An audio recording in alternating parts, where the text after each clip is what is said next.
जरा सोचिए, दिसंबर की कड़ाके की ठंड और भारत के हवाई अड्डों पर हजारों लोग जमीन पर बैठे हैं।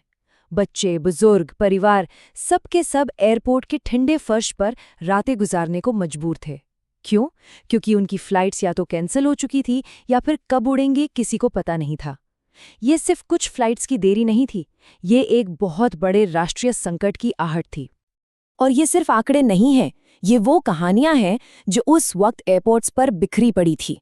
किसी का सालों का सपना, एक जरूरी इम्तिहान छूट गया, किसी की करोड़ों की बिजनेस डील हाथ से निकल गई, और कोई तो अपने किसी प्रियजन के आखिरी पलों में भी घर नहीं पहुंच पाया। ये सिर्फ एक ट्रैवल में हुई परेशानी नहीं थी, ये एक मानवीय त्रासदी थी। अब जरा इस संकट का पैमाना समझिए। दिसंबर के शुरुआती कुछ ही दिनों के अंदर इंडिगो ने अपनी 2000 से भी ज्यादा उड़ानें रद्द कर दी। इसका सीधा मतलब था कि छुट्टियों और शादियों के पीक सीजन में लाखों लोग जहां के तहां फंस गए। और हाँ, इस अफरा तफरी का फायदा उठाने वाले भी थे। टिकटों की कीमतें अचानक 10 गुना तक बढ़ गईं। हालत ये हो गई कि दिल्ली से रांची जाने की एक टिकट दिल्ली से लंदन की फ्लाइट से भी ज्यादा महंगी बिक रही थी। सोचिए, देश के अंदर ट्रैवल करना विदेश जाने से ज्यादा महंगा। तो सबसे बड़ा सवाल यही है, आखिर ऐसा हुआ क्यों?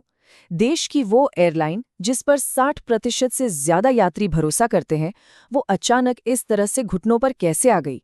चलिए इस पूरी कहानी की हर परत को खोलकर देखते हैं। तो शुरुआत में जो वजह बताई गई, जो ऑफिशियल कारण सामने आया, वो था भारत की एविएशन रेगुलेटर डीजीसीए का एक नया सुरक्षा नियम। इस नियम का नाम है FDTL, यानी फ्लाइट ड्यूटी टाइम लिमिटेशन। इसका मकसद बहुत सीधा और जरूरी था। हमारे जो पायलट दिन रात काम करते हैं, उन्हें थोड़ा और आराम देना, ताकि हवाई सफर हम सबके लिए पहले से ज्यादा सुरक्षित हो सके। तो इस नए नियम में बदला क्या था? देखिए, पहले पायलटों को हफ्ते में 36 घंटे का लगातार आराम मिलता था, जिसे बढ़ाकर 48 घंटे कर दिया गया। और जो सबसे बड़ा बदलाव था, वो था रात की लैंडिंग को लेकर। इसे हर हफ्ते 6 से घटाकर सिर्फ 2 कर दिया गया। ये सब पायलट की थकान कम करने के लिए था। लेकिन यहीं पर एक बहुत जरूरी सवाल खड़ा होता है। अगर ये नियम सुरक्षा के लिए इतने ही अच्छे थे, तो इनसे इतना बड़ा बवाल क्यों मचा? और सोचने वाली बात यह है कि इसका सबसे बुरा असर सिर्फ और सिर्फ इंडिगो पर ही क्यों पड़ा? नियम तो आखिर सभी एयरलाइंस के लिए था। और यहीं से कहानी के 2 अलग-अलग पहलू सामने आते हैं। एक तरफ है इंडिगो की दलील और दूसरी तरफ है पायलट एसोसिएशन के कुछ बेहद बेहद गंभीर आरोप। इंडिगो के मुताबिक ये एक परफेक्ट स्टॉर्म जैसा था। मतलब एक ही समय पर कई सारी मुसीबतें आ गई। खराब मौसम और कोहरा, अचानक आई कोई तकनीकी खराबी, क्रू की कमी और ऊपर से छुट्टियों की जबरदस्त भीड़। और क्योंकि इंडिगो का नेटवर्क देश में सबसे बड़ा है, इसलिए असर भी सबसे ज्यादा उन्हीं पर दिखना लाजमी था। लेकिन पायलट एसोसिएशन की कहानी वो तो बिल्कुल ही अलग है। उनका आरोप है कि ये संकट अचानक नहीं आया, बल्कि इसे जानबूझकर खड़ा किया गया। उनका कहना है कि इंडिगो को इन नए नियमों के बारे में महीनों पहले ही बता दिया गया था, लेकिन नए पायलट भर्ती करने की जगह कंपनी ने हायरिंग ही रोक दी। क्यों? क्योंकि ज्यादा पायलट मतलब ज्यादा खर्चा।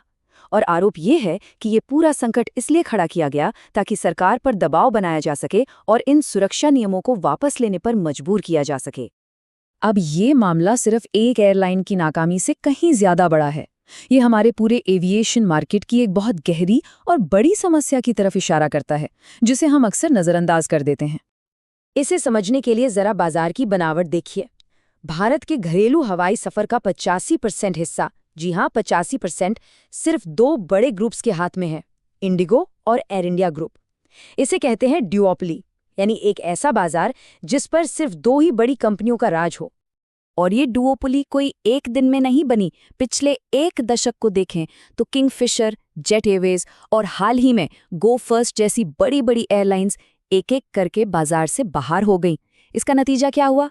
हम जैसे यात्रियों के पास विकल्प लगातार कम होते चले गए। और यही है इस समस्या की असली जड़। जब बाजार में सिर्फ 2 ही बड़े खिलाड़ी बचते हैं, तो पूरा का पूरा सिस्टम बहुत नाजुक हो जाता है। अगर एक भी लड़खड़ाता है तो पूरा ढांचा चरमरा जाता है और यात्रियों के पास कोई दूसरा रास्ता ही नहीं बचता। तो जब एयरपोर्ट्स पर हालात बेकाबू होने लगे और लोगों का गुस्सा सोशल मीडिया से लेकर सड़कों तक दिखने लगा, तो आखिरकार सरकार को हरकत में आना ही पड़ा। पहले तो डीजीसीए अपने फैसले पर डटा रहा, लेकिन जैसे जैसे दबाव बढ़ा, सरकार ने एक हैरान करने वाला कदम उठाया।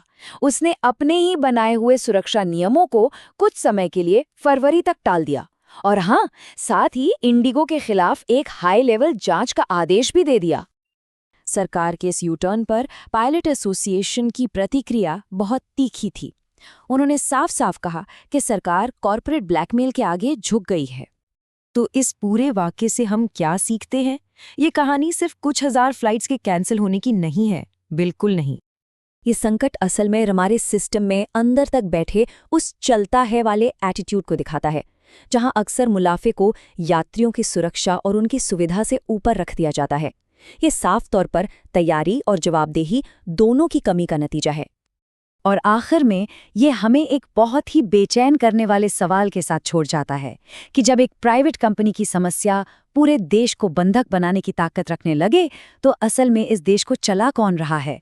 हमारी चुनी हुई सरकार या फिर मुट्ठी भर वो शक्तिशाली कॉरपोरेशंस जो सिस्टम को अपनी शर्तों पर झुकाना जानते हैं?